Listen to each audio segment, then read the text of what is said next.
নবীকে তো প্রহার করলো, আল্লাহ নবীর সমস্ত শরীরটা রক্তাক্ত হয়ে গেল, আল্লাহ নবীর সমস্ত শরীরটা খুন আর খুন হয়ে গেল। বেঈমানেরা মনে করলো, বেঈমানেরা মনে করলো মুহাম্মদ জনমের মতো মারা গিয়েছে, মুহাম্মদ জনমের মতো বিদায় নিয়েছে।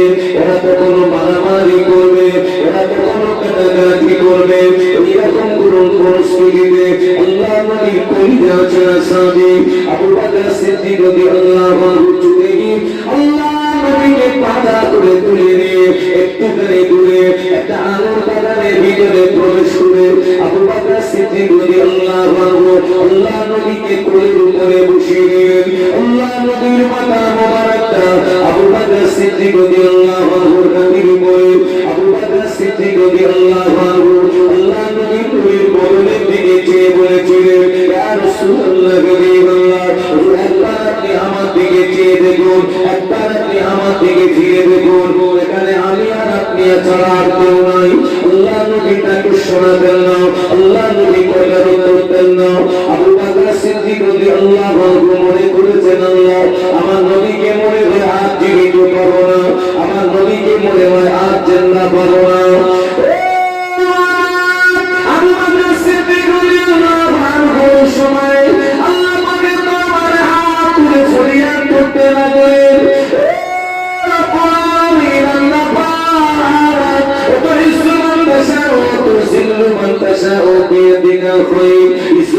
সম্মানের মালিক আপনার হাতে আল্লাহ, আল্লাহ বিরাটের ভিতর থেকে দিন কেটে বার করে, দিনের ভিতর থেকে রাত কেটে বার করে, আল্লাহ আপনি জিন্দাকে মুর্দা বানাতে পারেন, মুর্দাকে জিন্দা বানাতে পারেন। এত ক্ষমতার মালিক যেখানে আপনার হাতে আল্লাহ, আমি আবু বকরের চাওয়া যদি অপরাধ হয়, আমি আবু বকরের পড়া যদি অপরাধ হয়, আমি আবু বকর সহ্য করতে পারি না আল্লাহ, আমি আবু বকর দোয়া করি আপনি আমাকে মেরে দিয়ে আমার জানের বিনিময়ে আপনার নবীকে পুনর্জীবন নসিব করুন। আরেকটু জোরে বলুন।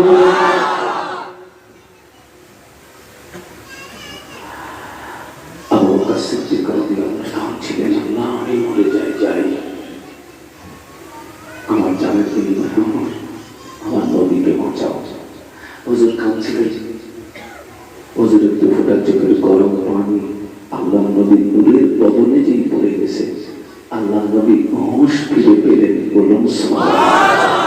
আবু বকরের দিকে চেয়ে চেয়ে দেখছেন, আবু বকর সিদ্দিক রাদিয়াল্লাহু আনহু আল্লাহ নবীর পেশানিতে একটা চুমা দিয়ে বললেন, হুজুর আপনার কষ্ট হচ্ছে, শারীরিক কোনো কষ্ট, দেহের কোনো কষ্ট?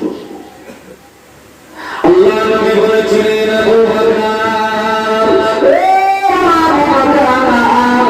আমার দেহের কষ্ট হয় কিনা, শারীরিক কোনো কষ্ট হয় কিনা, সব কথা পরে খুলে বলবো। আগে বলো না সূর্য কি ডুবে গেল নাকি, সূর্য কি অস্তমিত গেল নাকি? আমি রাসূলুল্লাহ আসলে নামাজ পড়া হয়নি, ইয়া রাসূলুল্লাহ সূর্য ডুবে যায় না, সূর্য ডুবে যাবার পূর্ব মুহূর্ত আর কিছু সময় পরে সূর্য ডুবে যাবে। আল্লাহ নবী বললেন, আমার হাত ধরে দাঁড় করিয়ে দাও, আমি আসরের নামাজটা আদায় করে নিই। না ইয়া রাসূলুল্লাহ, আপনার সমস্ত শরীরটা রক্তাক্ত, সমস্ত শরীরটা খুন আর খুন, আপনাকে এখন নামাজ পড়তে হবে না। মাগরিবের নামাজের পরে নাই নামাজ কাজা আদায় করে দেবে, মাগরিবের নামাজের পরে নাই নামাজ কাজা করে দেবে। আমি বলেছিলেন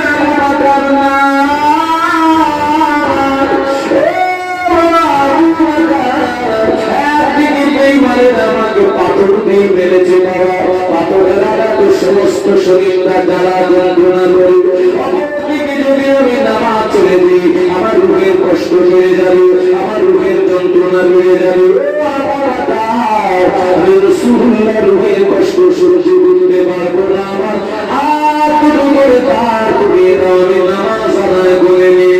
আবু বকর সিদ্দিক রাদিয়াল্লাহু আনহু আল্লাহ নবীর হাত ধরে তার করে দিলেন। আল্লাহ নবী পরিস্থিতিতে আসরের নামাজ আদায় করেছিলেন।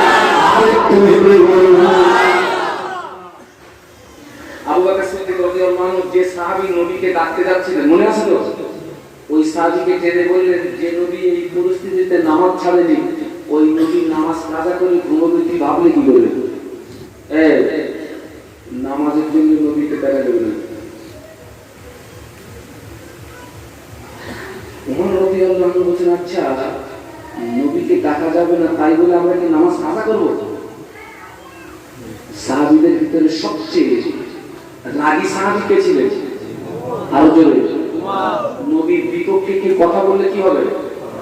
পাওনা কি চালা তলোয়ার, কোন কথা হবে না। আচ্ছা বিশ্ব নবী আসবেন না বলে আমরা কি নামাজ কাজা করবো? ওমর রাদিয়াল্লাহু আনহু বললেন, ভাই আবু বকর আপনি একটু নামাজটা পড়িয়ে দেন, আমরা আপনার ইমামতিতেই নামাজটা পড়ে নিই। আবু বকর সিদ্দিক রাদিয়াল্লাহু আনহু বললেন, আমি পারবো না, আমার ভয় লাগে। হ্যাঁ, ইমামের জায়গায় দাঁড়ানো সহজ না কঠিন? খুব কঠিন রে বাবা, খুব কঠিন। আচ্ছা খালিদ বিন ওলীদ আপনি যান তো, আপনি কি নামাজটা পড়িয়ে দেন না, আপনার ইমামতিতে আমরা নামাজটা পড়ে নিই। অসম্ভব, আমি পারবো না। আব্দুর রহমান বিন আউফ তুমি যাও না। এক কথায় ইমামতির জায়গায় কেউ যেতে ওমর রাদিয়াল্লাহু আনহু তো রাগী ছিলেন। আচ্ছা তাই বলে যেহেতু আপনারা কেউ যাবেন না তাহলে সরে যান, আমি যাচ্ছি, নামাজ তো কাজা করা যাবে। আপনারা যেহেতু কেউ যাবেন সরে যান, আমি যাচ্ছি বলে আল্লাহ নবী যেখানে দাঁড়াতেন ইমামতিতে ওখানে না, ও ছাড়া এক কদম পিছিয়ে দাঁড়িয়েছেন। আর পিছন দিক দিয়ে সাহাবীরা আকামা তাকবীর শুরু করেছেন। আর যেই তাকবীর শুরু করেছেন পাশেই তো নবীর ঘর। আল্লাহ নবী ঘরের পর্দাটাকে সরিয়ে দিয়ে বলছেন, ইমামতির জায়গায় দাঁড়িয়েছে কে? একজন সাহাবী বললেন, ইয়া রাসূলুল্লাহ ওমর। কে দাঁড়িয়েছে? ওমর দাঁড়িয়েছে। আল্লাহ নবী ঘরের ভিতর থেকে আওয়াজ দিয়ে বলেন, তুমি নাও, তুমি নাও, তুমি নাও, পিছিয়ে শোনা, সরে শোনা, পিছিয়ে শোনা, সরে শোনা। আমার কলিজা সাহাবী আবু বকর কোথায় রয়েছে? আমার আবু বকরকে ইমামতির জায়গায় দাঁড় করিয়ে দাও।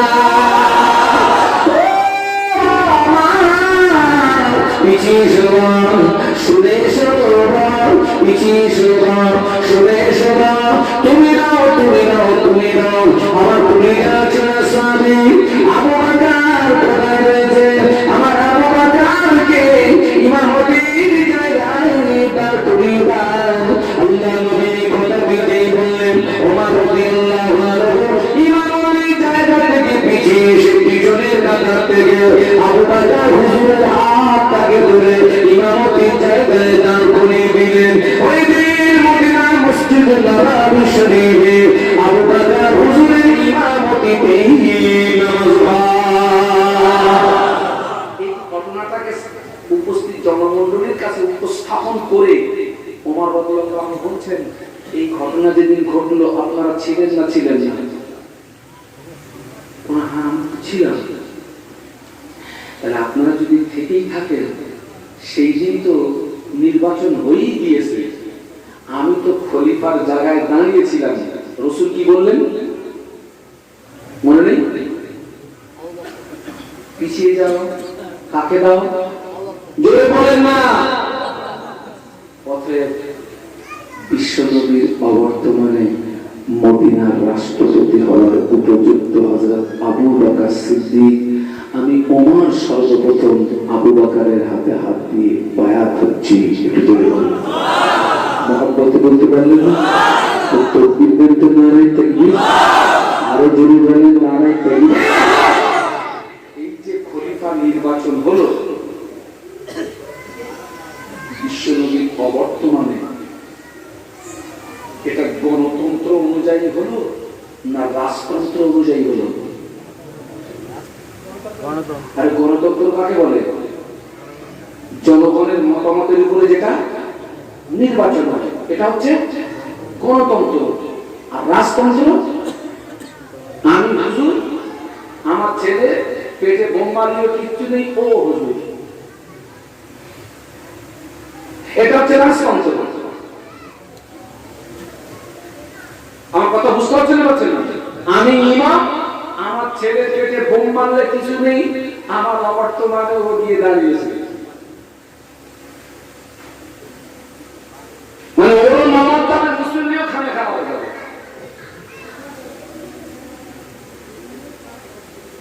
বিশ্বনবীর অবর্তমানে খলিফা নির্বাচন হয় রাজতন্ত্র, আপনার গণতন্ত্র অনুযায়ী।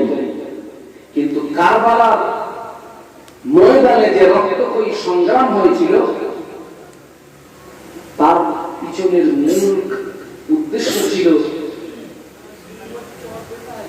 গণতন্ত্র অনুযায়ী নয়, রাজতন্ত্র অনুযায়ী খলিফা নির্বাচন হওয়ার কারণে এই অন্যায়কে নবী পরিবারের শ্রেষ্ঠ বুজুর্গ ইমাম হোসাইন রাদিয়াল্লাহু আনহু ওই অন্যায়ের কাছে মাথা নত করেননি। একটু জোরে বলুন, আর একটু জোরে বলুন। কুফার দামেশ এজিদ ক্ষমতা দখল করলো অগণতান্ত্রিক পদ্ধতিতে। কোথায় বলেছি? কুফার দামেশ। আল্লাহু আকবার। কারবালার ইতিহাস কলঙ্কিত ইতিহাস। তবে কারবালার ইতিহাস থেকে আমাদের শিক্ষা নিতে হবে। আমি আগিয়ে যাচ্ছি, আল্লাহ তৌফিক দান করুন। আমিন। ইমাম হুসাইন রাদিয়াল্লাহু আনহু, ওনার সঙ্গী ছিল টোটালে 72 জন। কতজন? 72 জনের ভিতরে 40 জন হচ্ছে পুরুষ আর 32 জন হচ্ছে শিশু আর নারী। মদিনাবাসী ইমাম হুসাইন রাদিয়াল্লাহু আনহুর হাতে পায়ে ধরেছিলেন, আপনি কুফায় যাবেন না, আপনি কোথায় যাবেন না। ইমাম হুসাইন রাদিয়াল্লাহু আনহু নিজে আগে, উনি কিন্তু এজিদ খলিফা হলো। ভাই অনেকে কারবালার ইতিহাস বলতে গিয়ে এজিদকে কাফের বলেছে, নাউজুবিল্লাহ। এজিদ কিন্তু কাফের নয়। এবং ইমাম হুসাইন রাদিয়াল্লাহু আনহু ইবনে জিয়াদ, সে এজিদ কিন্তু ইবনে জিয়াদকে বলেছিল যে হোসাইন যদি কুফায় আসে তাকে ধরে আমার কাছে নিয়ে আসবে। এজিদ মারতে বলেনি, মেরে দিতে বলেনি। কিন্তু ইবনে জিয়াদ চিন্তা করলো, ধরে আনতে বলেছে, আমি যদি কাজ কমপ্লিট করে নিয়ে যাই তাহলে আমার পদোন্নতি হবে। আমাকে যে পদটা দিয়েছে এই পদের কি হবে? উন্নতি হবে। আল্লাহু আকবার। এজিদ তার 6000 সৈন্য পাঠালো কুফায়। কথা বলছি, আর জোরে বলুন, 6000। ইমাম হুসাইন রাদিয়াল্লাহু আনহু এজিদ যখন সর্বপ্রথম অগণতান্ত্রিক পদ্ধতিতে সে যখন কুফার দামেস্কে তার আনুগত্য স্বীকার করার জন্য মানুষের উপরে প্রেসার ক্রিয়েট করতে লাগলেন, ইমাম হুসাইন রাদিয়াল্লাহু আনহুর বক্তব্য ছিল, আমি কোনো সংঘাতে যাব না, আমি দুর্বল, আমার বাকি জীবনটা আমার নানাজির মাজার মুকাদ্দাসের ওই রিয়াজুল জান্নাতের ভিতরে ইবাদতের মাধ্যমে কাটিয়ে দেব, আমি কোনো সংঘাতে যাব না। আবার বলছি, ইমাম হুসাইন হুজুরের বিপক্ষে যারা আছে তাদের ব্যাপারে আমাদের কি মন্তব্য করা? বলুন বলুন, যাবে না। কারণ সে দলেও হাজার হাজার কি আছে বলেছি, সাহাবী আছে। যারা ইমাম হুসাইনকে মেরেছেন তার কি হবে আল্লাহ জানে, আপনি ওই পর্যন্ত রাখুন। কারোর প্রতি কুমনোভাব আনা যাবে না, তাহলে আপনার মূল্যবান ইমানটা কি হবে? আগেই বলেছি, কারবালার সঙ্গে আশুরার কোন সম্পর্ক? আশুরা আলাদা, কারবালা আলাদা। ইমাম হুসাইন রাদিয়াল্লাহু আনহু উনি চিন্তা করলেন বাকি জীবনটা এখানেই কাটিয়ে দেব। কিন্তু কুফার মানুষেরা ইমাম হুসাইনকে চিঠি মারফত দাওয়াত করলো, এতটা চিঠি কয়েকটা তৈরি হয়ে যাবে। সেই চিঠির সারমর্ম ছিল যে আমরা এজিদকে খলিফা হিসাবে মানি না, আপনি আমাদের কাছে আসুন, আমরা আপনার হাতে বায়াত হব, আপনাকে খলিফা নির্বাচন করব। ইমাম হুসাইন রাদিয়াল্লাহু আনহু উনি এই চিঠি পাওয়ার পরেও উনি কিন্তু জাননি কোথায়, ওনার চাচাতো ভাই মুসলিম ইবনে আকিল রাদিয়াল্লাহু আনহুকে পাঠিয়ে দিলেন, তুমি যাও, তুমি গিয়ে কুফার পরিস্থিতি দেখো, তুমি যদি ভালো মনে করো তাহলে তুমি যদি আমাকে সবুজ সিগন্যাল দাও তবে আমি যাব, আর তুমি যদি আমাকে সতর্ক করে দাও যে এখানকার পরিস্থিতি ভালো না, তাহলে আমি কুফায় যাব না। মুসলিম ইবনে আকিলকে উনি পাঠালেন, কিন্তু কুফার মানুষেরা মুসলিম ইবনে আকিলের সঙ্গে এমন সুব্যবহার করলো, তারা মুসলিম ইবনে আকিল রাদিয়াল্লাহু আনহু উনিও বিভোর হয়ে গেলেন, মুক্ত হয়ে গেলেন। শেষ পর্যন্ত উনি চিঠি লিখতে বাধ্য হলেন যে ভাই হোসাইন, আপনি আসুন, কুফায় আসুন, কুফার মানুষেরা খুব ভালো, এরা আপনাকে চায়, এদের ব্যবহারে আমি মুগ্ধ।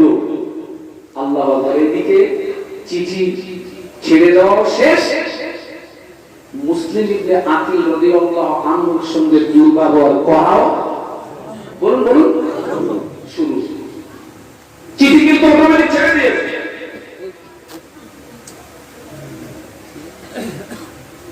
কলঙ্কিত ইতিহাস, কুফার 40,000 মানুষ, কুফায় হাজার মানুষ মুসলিম ইবনে আকিল হুজুরের পিছনে নামাজ পড়েছে, তারা হাজার মানুষ নামাজ পড়েছে।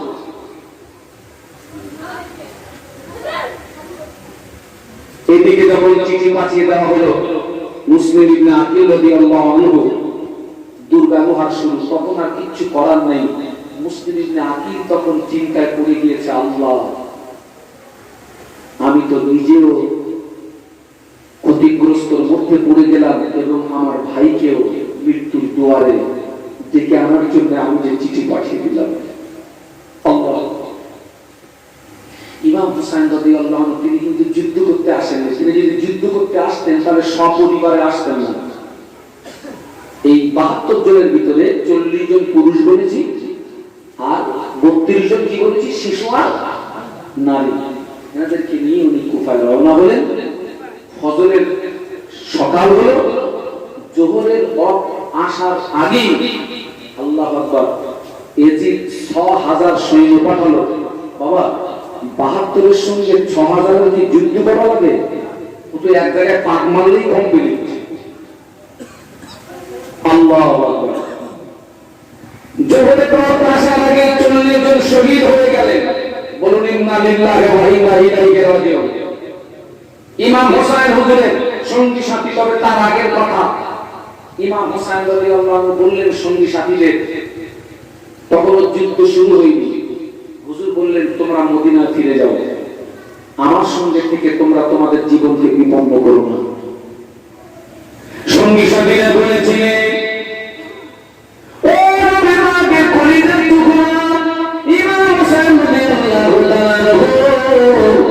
আমরা যদি আপনাকে ছেড়ে চলে যাই, আমরা যদি আপনাকে ছেড়ে ফিরে যাই, আপনি যদি শহীদ হয়ে যান, আমরা বিশ্ব নবীর কাছে কি করে মুখ দেখাবো, নবীর সামনে কি করে আমরা দাঁড়াবো না। আমরা কথা দিচ্ছি, আমাদের জীবন যতক্ষণ থাকবে আমরা আমাদের জীবন দিয়ে আপনাকে পাহারা দেব।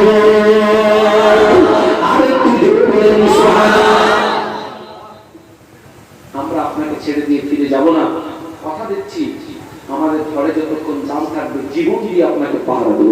সুবহানাল্লাহ। 40 জন শহীদ হয়ে গেলেন জোহরের আসার আগে। ইমাম হুসাইন কুফায় গিয়েছেন কেন? যেহেতু কুফার মানুষের আমাকে ডাকছে, আমার সমর্থনে লোক আছে, আমার সমর্থনে কি আছে? লোক আছে। আমি যদি না যাই তাহলে কিয়ামতের মাঠে আমিও আমার নানার সামনে মুখ দেখাতে আল্লাহ নবী দেয়ালা রসুলকে নূরের সমানে বলে গেলেন মান রাআ মিনকুম মুনকারান ফালিয়ুগাইয়িরহু বিয়াদিহি ফাইন লাম ইসতাতিব বিলিসানিহি ফাইন লাম ইসতাতিব বিকলবিহি ওয়া যালিকা দারুল ঈমান। আল্লাহ নবী বললেন তোমার সামনে যদি কোনো অন্যায় অপরাধ কাজ হয়, আমি আল্লাহ নবী বলছি তুমি অন্যায় প্রতিবাদ করবে।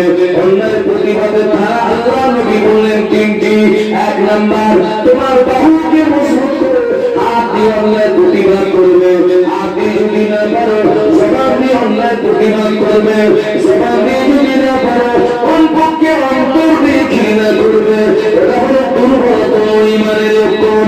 ইমাম হোসেন রাদিয়াল্লাহু আনহু চিন্তা করলেন, আল্লাহ কুফার মানুষেরা আমায় ডাকছে, ওরা আমায় চিঠি দিয়ে আমন্ত্রণ জানাচ্ছে, আমি যদি না যাই কিয়ামতের ময়দানে আমার নারাজির সামনে মুখ দেখাতে পারবো না।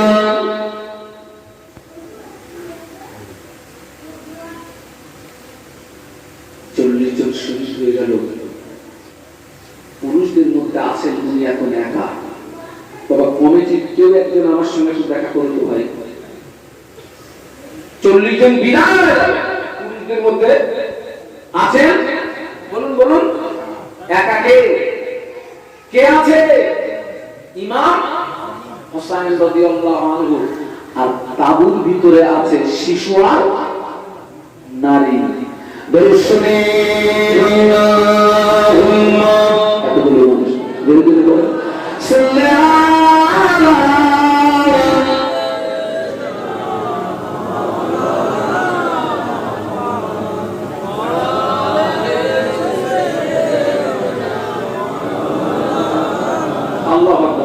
এতগুলো মানুষ আর মহব্বতের সঙ্গে আল্লাহুম্মা সাল্লাল্লাহু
জবান খুলে বলুন আল্লাহু আকবার।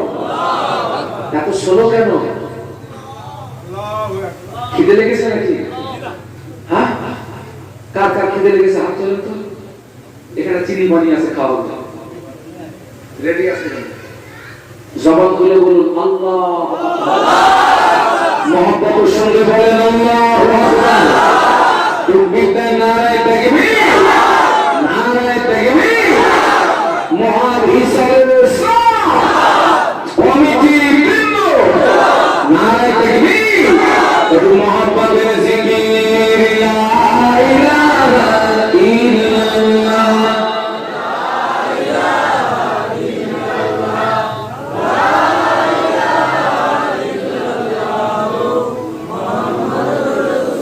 আমার সঙ্গে পড়ুন হাসবি রাব্বি জাল্লাল্লাহ মা ফি কলবি গায়রুল্লাহ।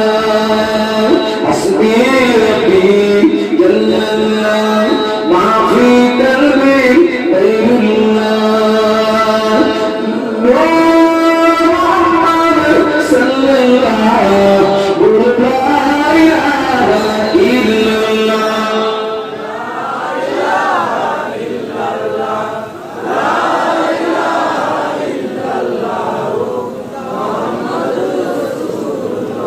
পক্ষীগণ দলে দলে, পক্ষীগণ দলে দলে বলে লা ইলাহা ইল্লাল্লাহ জবান খুলে লা ইলাহা ইল্লাল্লাহ মুহাম্মাদুর রাসূলুল্লাহ আল্লাহুম্মা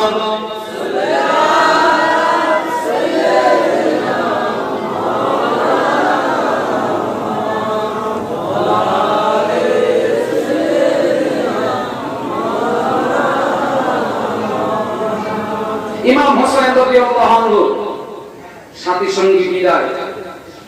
পুরুষদের মধ্যে একা আছেন হুজুর একাই, আর তাবুর ভিতরে আছে শিশু আর মনে নেই নারী।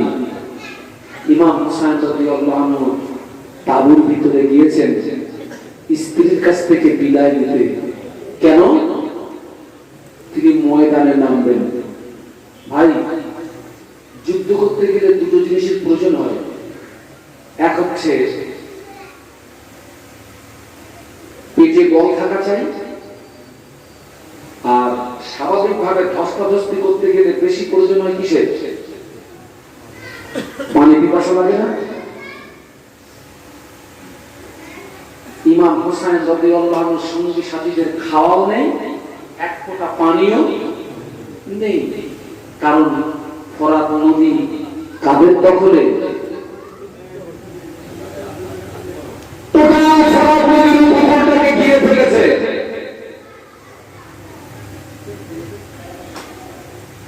এক ফোঁটা পানি ইমাম হোসেন রাদিয়াল্লাহু আনহুর সঙ্গী সাথীকে পান করতে দেওয়া হয়নি। হুজুর তাবুর ভিতরে গিয়ে স্ত্রীকে বলছে আমাকে বিদায় দাও, কারণ আমার সঙ্গী সাথী সব এক এক করে দিনের রাস্তায় শহীদ হয়ে গেল। আমার জীবন থাকতে আমার নানাজির চান্দান মোবারক শহীদ হওয়া ইসলামকে আমি কলঙ্কিত হতে দেব না। একটু জোরে বলুন। স্ত্রী বলছে প্রাণের স্বামী, ময়দানে আপনি যান, আমি আপনাকে বাধা দিতে পারি না, তবে একটা কথা, আজ কয়েকদিন খাওয়া নাই।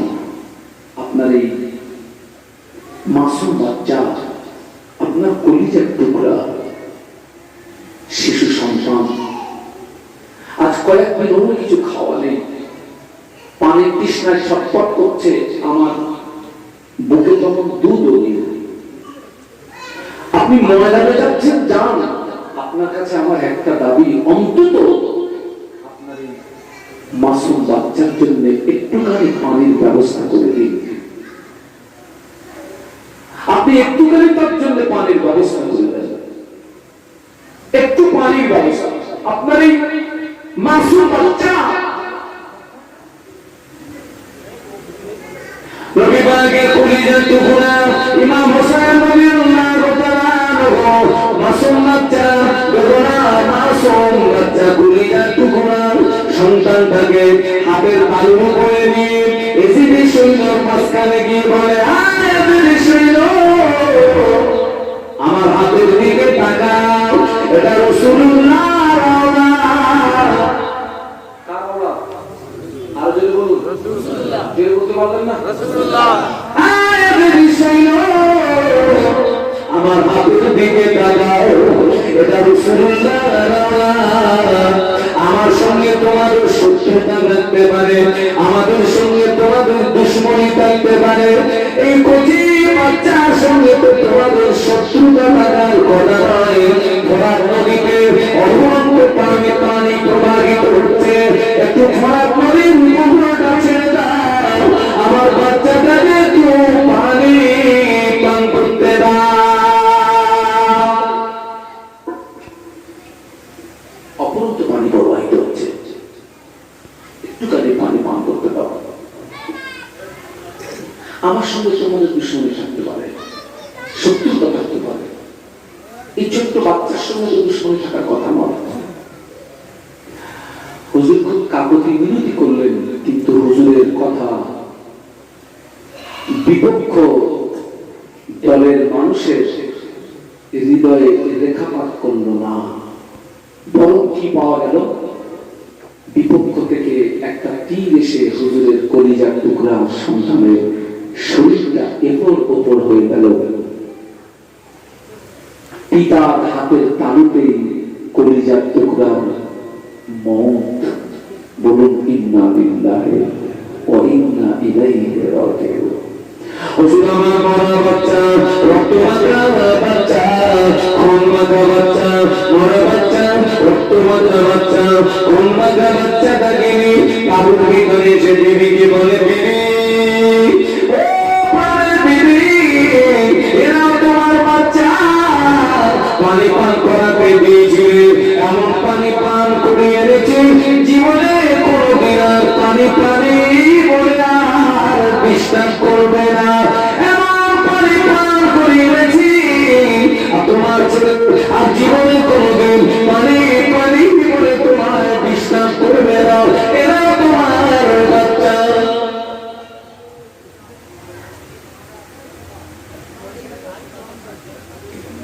আল্লাহ আকবার। তাদের হৃদয়ে একটু দয়া হলো না, মায়া হলো না।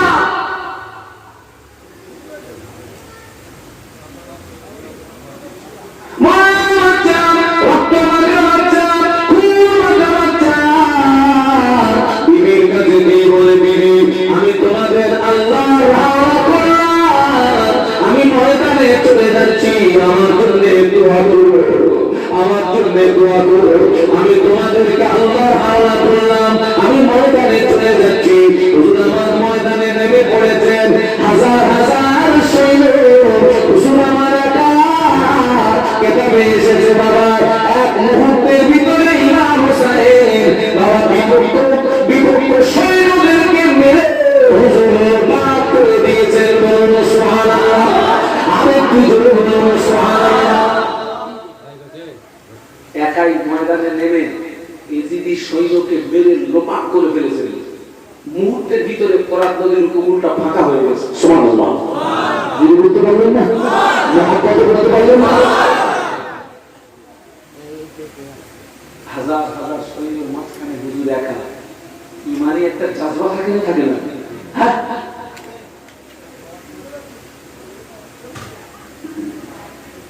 এমন একটা পরিস্থিতি দেখা যায়, ফোরাত নদীর উপকূলে যে সৈন্য আর নাই, ফোরাত নদীর উপকূলটা ফাঁকা হয়ে গিয়েছে। ওই সুযোগে ইমাম হোসেন রাদিয়াল্লাহু আনহু হুজুর আমার ফোরাত নদীতে নেমে পড়ে আস্তা করে পানি তুলেছে, একটু পানি পান করবে, আর তাবুতে যদি একটু পানি পৌঁছে দেওয়া যায়। দেখছেন এখন তো কেউ নেই, ফোরাত নদীর উপকূলটা ফাঁকা। হুজুর নেমে পড়েছেন, নেমে পড়ে আজলা ভরে পানি তুলেছেন। উদ্দেশ্য নিজে একটু পান করবেন, আর ওই তাবুতে যারা কষ্ট পাচ্ছে ওদের কাছে একটু পানি বলুন না পৌঁছে দেওয়া যায়। আজলা বলে পানি তুলেছেন, গালের কাছে এনেছেন, মনে পড়ে গিয়েছে আল্লাহ একটু আগে আমার কলিজার টুকরাকে পানি পান করাতে এনেছিলাম, পানি পান তার হলো না, জনমের মতো বিদায় হয়ে গেল। সন্তানের কথা মনে পড়ে গিয়েছে, পানি পান তার হলো না। আল্লাহ এই পানি আমি কি করে পান করব? আমার সঙ্গী সাথীরা পানি বিহনে বিদায় নিয়ে চলে গেল। আল্লাহ এই পানি আমি কি করে পান করব? না না না, কিন্তু মন মানে না, পানি তৃষ্ণা সহ্য করতে পারে না। বাবাজি পান করার জন্য আরো আরো আরো কানের নিকটস্থ হাত এনেছে।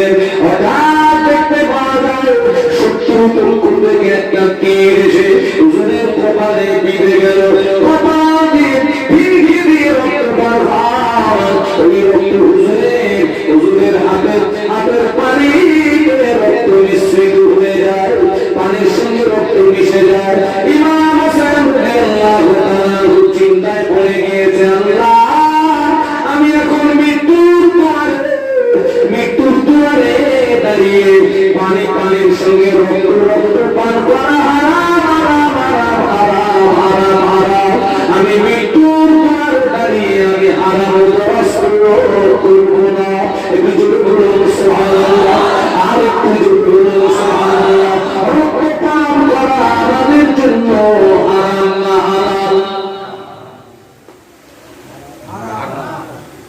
আমি যদি বলি হালাল,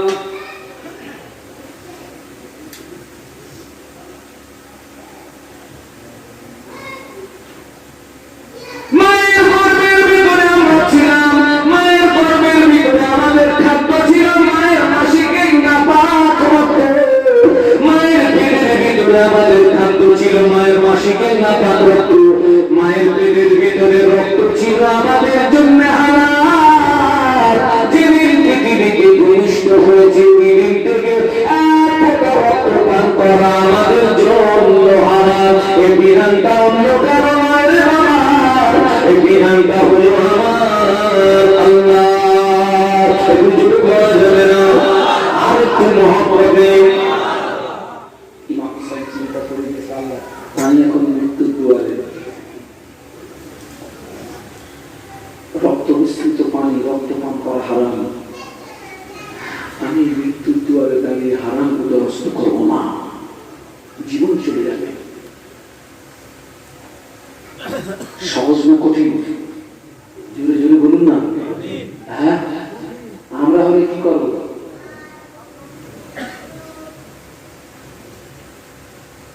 আমরা হারামের সঙ্গে জড়িয়েছি না জড়াইনি? আজকের ইমাম হোসাইন হুজুরের ভক্তি দেখাই আমরা, ভালোবাসা দেখাই আমরা, হুজুর মৃত্যুর দুয়ারে হারাম উদারস্ত করিনি, আর আমরা তো 24 ঘন্টা চালাচ্ছি। হ্যাঁ, হারাম এখন কোন বাড়িটায় প্রবেশ করিনি, কোন মানুষটা হারামের সঙ্গে যুক্ত হয়নি। খোঁজ খবর নিয়ে দেখেন, প্রত্যেকটা মানুষ কম বেশি হারামের সঙ্গে কি হয়ে গেছে? বলুন বলুন, কম বেশি জড়িয়ে গেছে রে বাবা, জড়িয়ে গেছে।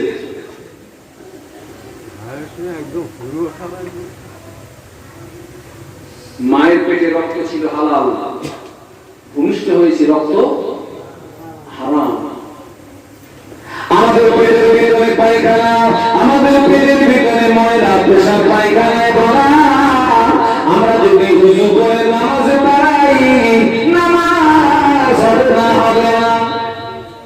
বলুন বলুন, আমাদের পেটের ভিতরে পেশাব নেই, পায়খানা আছে তো, উযু করছি, নামাজ নামাচ্ছি, নামাজে দাঁড়িয়ে গিয়েছি, আমি নামাজে দাঁড়িয়ে গিয়েছি, আমার সামনের দরজা দিয়ে যদি এক ফোঁটা পানি বেরিয়ে যায়, আমার পিছনের দরজা দিয়ে যদি কিছু বেরিয়ে যায়, নামাজ হবে নাকি?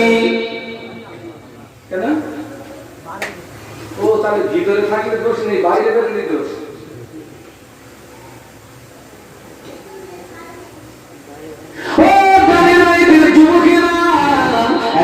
একজন পুরুষ একই সঙ্গে 4টি নারীকে বিয়ে করতে পারে। সুবহানাল্লাহ বলেন না? ওরে 60 করে বিয়ে করতে তাও সুবহানাল্লাহ বলতে পারবো না? আরো জোরে বলো, আরো জোরে। একসঙ্গে কটা? আরে কোরআনের বাণী, একজন পুরুষ একই সঙ্গে 4টে মেয়েকে বিয়ে করতে পারে, তবে শর্ত আছে একটা, দাড়ি পাল্লার কাঁটা যদি সমান রাখতে পারবে। দাড়ি পাল্লার কাঁটা সমান মানে সমান চলে থাকবে, তাহলে এটা 10 মিনিট, এটা 10 মিনিট, এইটা নাকি সমান চলে থাকবে মানে প্রত্যেকের পূর্ণ হক যদি আদায় করতে পারবে। কিন্তু সচরাচর আমাদের দেশে ঘরে দেখা যায় যাদের 2-3টে করে বিয়ে, ছোটটা হচ্ছে সোনার মধু, বড়টার কাপড় জোটে না, মেয়েটার খোঁজ নেই। ঠিক বলছি না ভুল বলছি? তুমি যদি দাঁড়ি পাল্লার কাঁটা যদি সমান রাখতে পারো, সমান সবাইকে যদি পূর্ণ হক আদায় করতে পারো, তাহলে 60কে ধরো, আর যদি না পারো একটানে সন্তুষ্ট হও।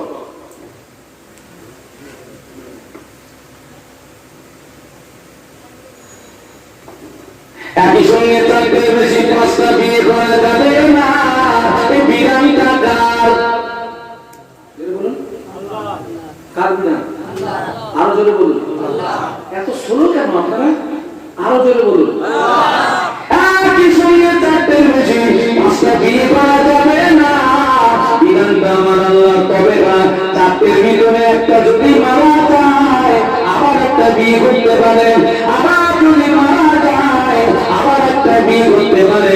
এইভাবে যদি 30টা বিয়ে হয় তাদের অসুবিধা নেই। তবে একটা থাকতে বেশি 5টা বিয়ে করা যাবে না। এই বিধান যে আল্লাহ, এই আল্লাহর বিধান তারা জান্নাতি হবে। একটা একটা পুরুষকে আমার আল্লাহ জান্নাতের ভিতরে 70টা করে হুরের দান করবে। তো বিধান নারায় দেখবি, বলে বলে নারায় দেখবি। শ্রদ্ধা ভাজন হুজুর কেবলা, শ্রদ্ধা ভাজন হুজুর কেবলা, আমার দাদা হুজুরের আওলা বলেন জিন্দাবাদ, জোরে বলেন জিন্দাবাদ।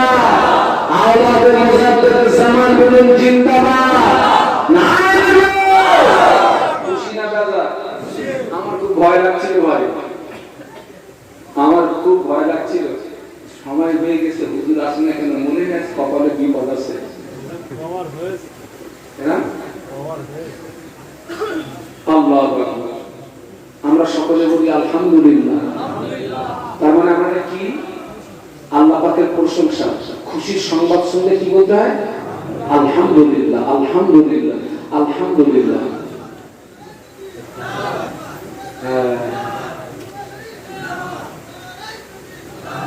সবাই মিলে একটু তাকবীর দেই। খোদা তোমরা বন্ধ করো, আমি দিচ্ছি, তোমরা বলো নারায়ে তাকবীর।